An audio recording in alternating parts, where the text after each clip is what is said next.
Just on Germany then, Per. So obviously World Cup success in 2014. Obviously living in England, you've noticed that we're crying out for a World Cup win, and there's always that belief that England could go on and win it, but never seem to do it, especially in my lifetime. What do you think the key element is to win a World Cup?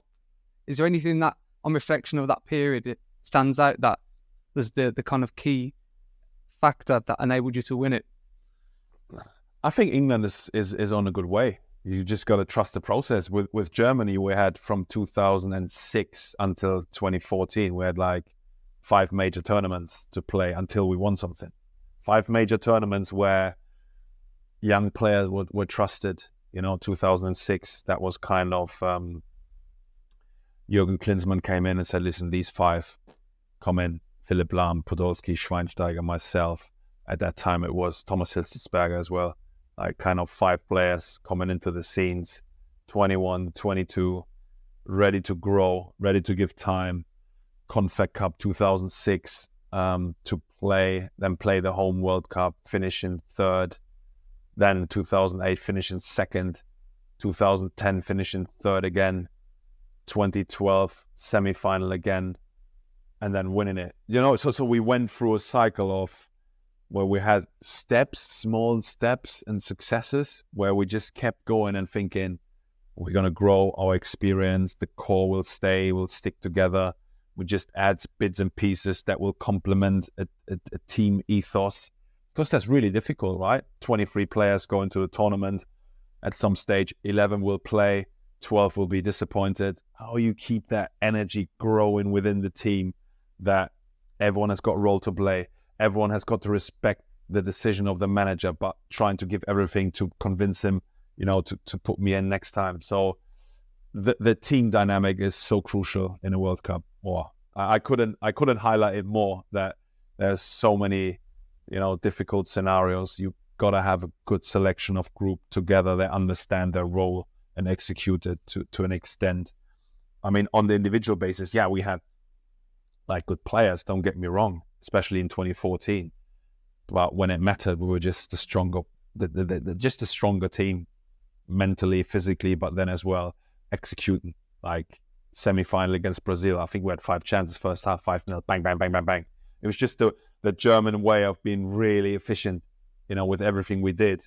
But that came from a group that was really, really efficient, how we kind of treated each other, how we trained with each other, how we overcame obstacles from the media world, from the outside world, from within.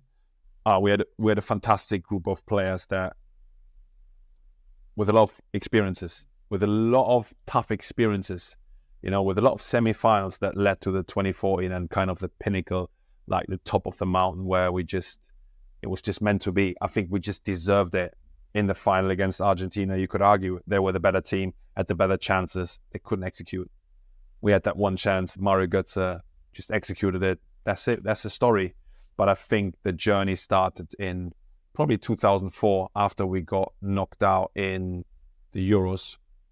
That 10-year cycle of like steps to that success. And I think if you compare that to England, where if you got like 3-4 tournaments, similar-ish, semi-final, final, Euros, I think you're on a strong journey there as well.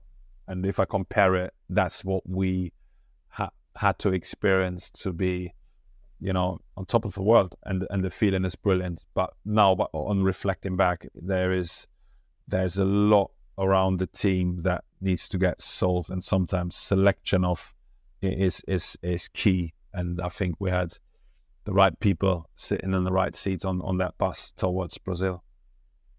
You said one of your values was not to kind of get carried away and keep loyal to working hard and trying to keep consistent. Obviously, during that World Cup, Germany beat Brazil 7-0, and they're the holders. They're the ones. 7-1. Yeah. How'd you kind of regroup after that and go, okay, we need to kind of keep our feet on the floor and go again? We knew after the game, the next one is the most difficult one. That was our mindset straight away. We're never going to play a game like this. We almost peaked too early, in the World Cup, because we had a terrible game against Algeria, where we got an extra time, got through, faced France, winning 1-0, 1 o'clock, it was hot, but the first team to score would go through. And then Brazil was just, I mean, we were all kind of anxious because, you know, it was in Brazil. We knew we had to now beat the South American teams. You know, we had to deserve it. We had to beat the South American teams. No team has ever done it before.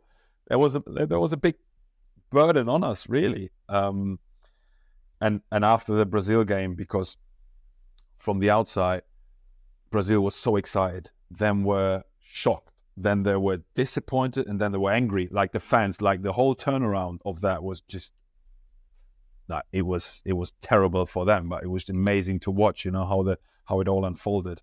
But after that game, you know, we enjoyed it. I mean, even at halftime, with 5-0 up at halftime, everyone was buzzing, like in the dressing room, like buzzing, like everyone was upbeat, yeah, whatever. Coach came in, hammered us, bang, shut up, everyone sit down, like it's not over. We're gonna do this 90 minutes, bang, bang, bang, bang. So these were the kind of messages even at halftime. After the game, I think, because normally in a semi-final, you've got this last gasp winner or penalties where everyone like runs onto the pitch like, whoa. That time, like we were almost like, it's awkward for them. We almost like, I think we felt sorry for them, you know. So the big hoo-ha wasn't there really, you know. It was so weird. So we celebrated a bit with the fans at the end of it, but then the focus was, we've peaked now. We gotta focus, concentrate on the final game, which will be the most difficult one. And a sense of relief them winning it, I presume? Yeah, I think so. As I said, it was kind of meant to be, you know, with all the experiences and the team, what we have gone through. I think we deserved it on that regard. Not maybe on the game, but they couldn't score. Just couldn't score. It was just sometimes there's a higher sense for something, and I thought they just couldn't score. And then, yeah, these are the moments you want to prolong a bit, you know. You want to get, I mean, we had a good time then. I mean, almost like the original World Cup gets taken away from you after 10 minutes. It's like weird scenarios. What happens then in the dressing room? But you want to keep those moments. For me, the moment was probably sitting next to Philipp Lahm. You know, in the you're exhausted there in the dressing room and thinking, yeah, well, you know, what's next? You know, what's next for us? You know, I think kind of reflecting on the 10 years being in the national team, having over 100 caps, both of us, we say, yeah, this is it. It can't get any better. You know, you have to let others, you know, have an opportunity now to play, you know, at the highest level. So these kind of the moments that I really embrace and really look back and thinking, yeah, brilliant. You know, some of the decisions that we took along the way, but then it was a relief. You're right. It was a relief. Will the golden generation win something? Yes or no? It kind of, you never want to be like defined just on footballing success, but that was a defining moment.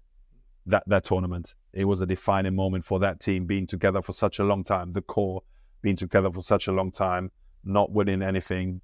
It would be it would have been not very nice. So we could really, really enjoy it, you know, together with the fans, because once we finished second, third, we always went back to Germany and celebrated a bit, which we got a lot of criticism for. A lot of criticism. We can only celebrate when we win something. We went back the next day after a long night of celebration, back to Berlin, like 1 million people, you know, on the streets. It was brilliant. The only downfall of that is you celebrate the next day and then you knew you have to go on holiday quickly, because pre-season's already starting. It's mid-July then, right? It's mid-July where, you know, the other team's already starting pre-season, and yeah, you've only 3 weeks now. What you really want to do is basically go together somewhere, enjoy it, reflect, just do something together.